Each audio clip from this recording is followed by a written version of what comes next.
Foro Universate.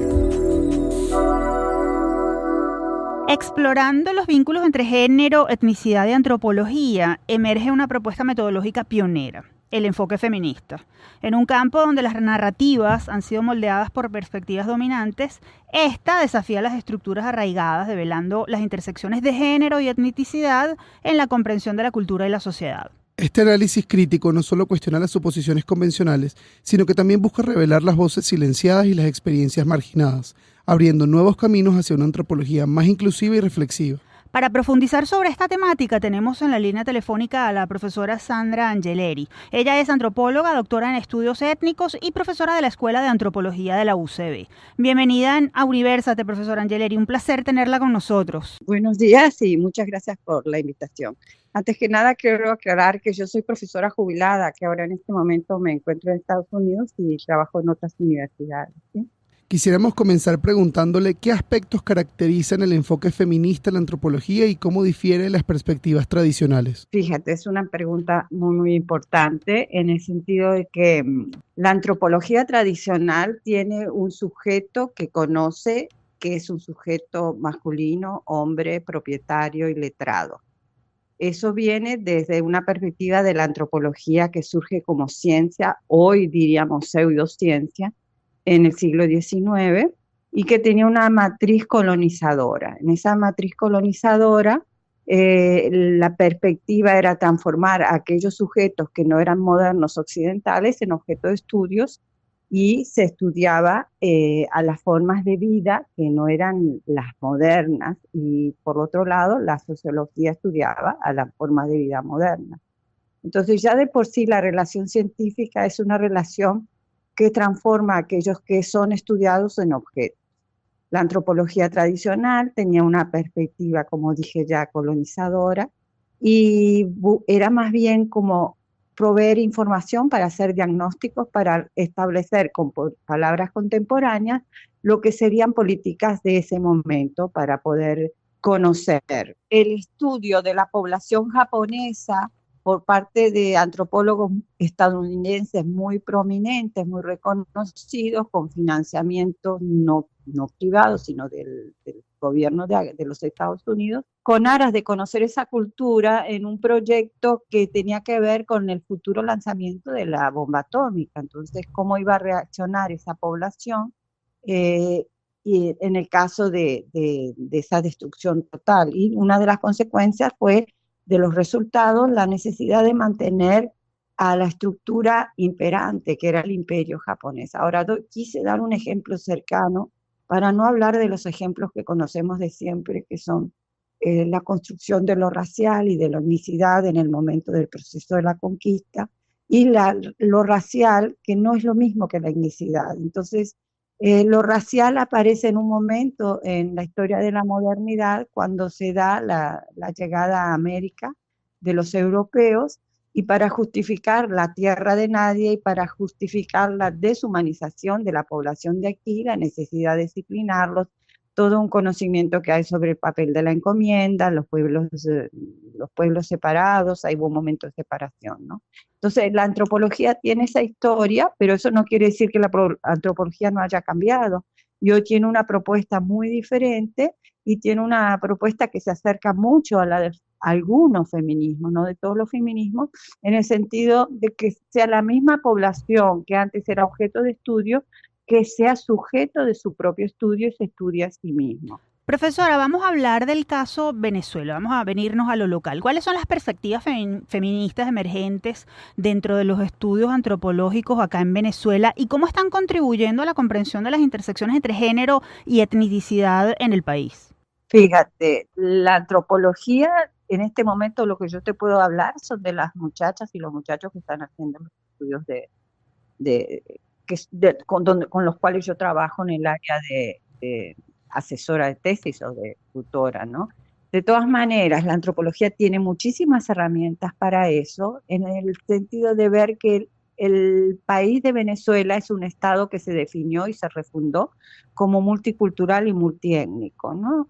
¿Eso qué quiere decir? Que en lugar de tener un sujeto nacional homogéneo, sólido, que es uno solo, se está viendo, como ustedes utilizaron la palabra de inclusión, de otras poblaciones. Ahora, dentro de la exclusión de las otras poblaciones, tenemos dentro del feminismo una propuesta que trasciende lo individual, va a lo colectivo y ve en la historia las razones de esas exclusiones de lo étnico y de lo racial como estructurante de una serie de condiciones de privilegios para algunos y de obstáculos para otros. Entonces la antropología puede tener, y el feminismo pueden tener un enfoque que primero transforma a los sujetos en que se estudian a sí mismos. Segundo, introduce a poblaciones antes invisibilizadas, pero que se ha dejado huellas de esa invisibilización y en descubrir esas huellas. Y tercero, en descubrir cuáles son las posibilidades de reconstrucción de un nuevo tipo de nación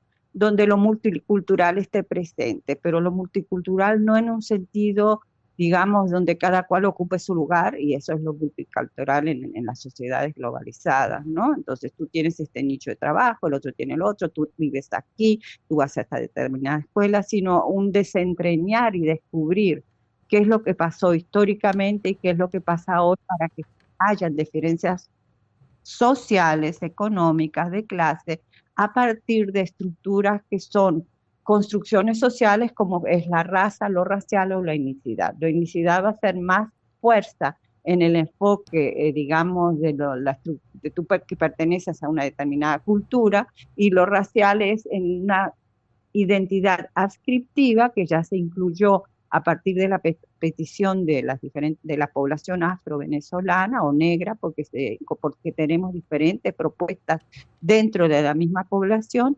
Entonces, en el último censo del 2011 ya se incorporó y se cambió la definición, digamos, antes solo se diferenciaba entre general e indígena.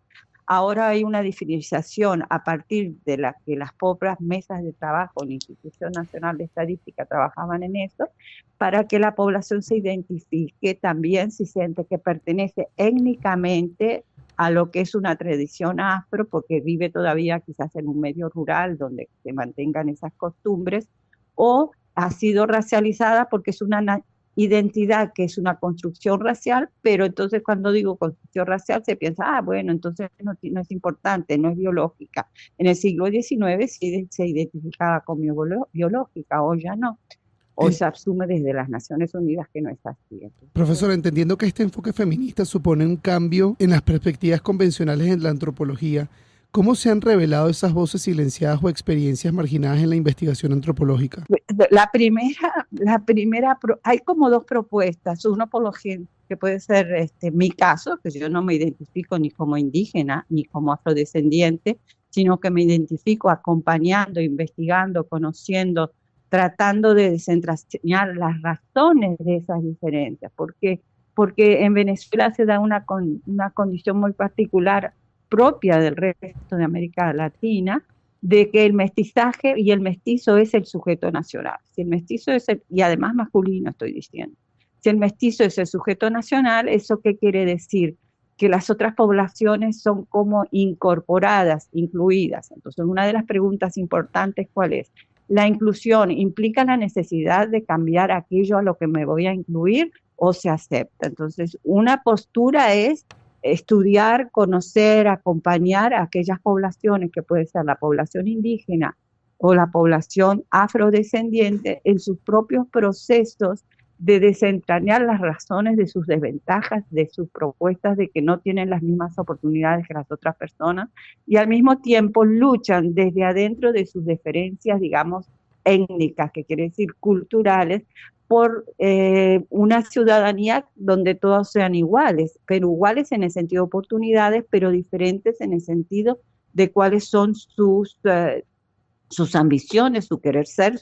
No necesariamente quieren vivir mejor, sino quieren vivir a su propia manera. Entonces la gran pregunta es cómo incorporarse, pero al mismo tiempo mantener sus características. Y una de las grandes cuestiones propias de cualquier área de las ciencias sociales es cómo al mismo tiempo que lucho contra un poder que me perjudica, no refuerzo ese mismo poder. Y con la dificultad adicional de que institucionalmente lo racial se tiende a negarlo. Y el feminismo sí ha tenido el feminismo venezolano, una actitud de decir, bueno, lo racial no es lo importante, somos todas amigas, somos todos iguales, lo cual también es cierto, pero esa ceguera ante los efectos que tiene la construcción social de lo racial lleva a que tanto las mujeres indígenas como las mujeres afrodescendientes no se identifiquen como feministas.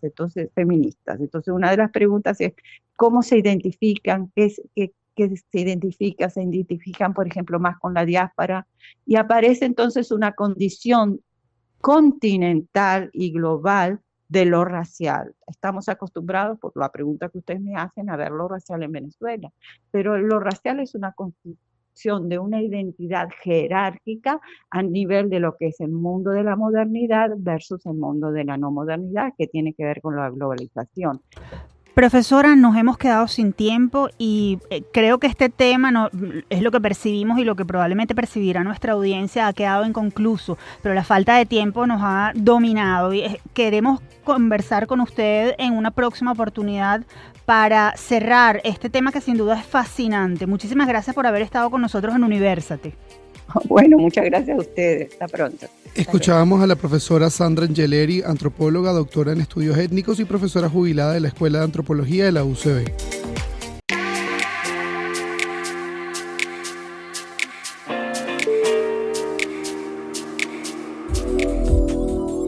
Foro Universate.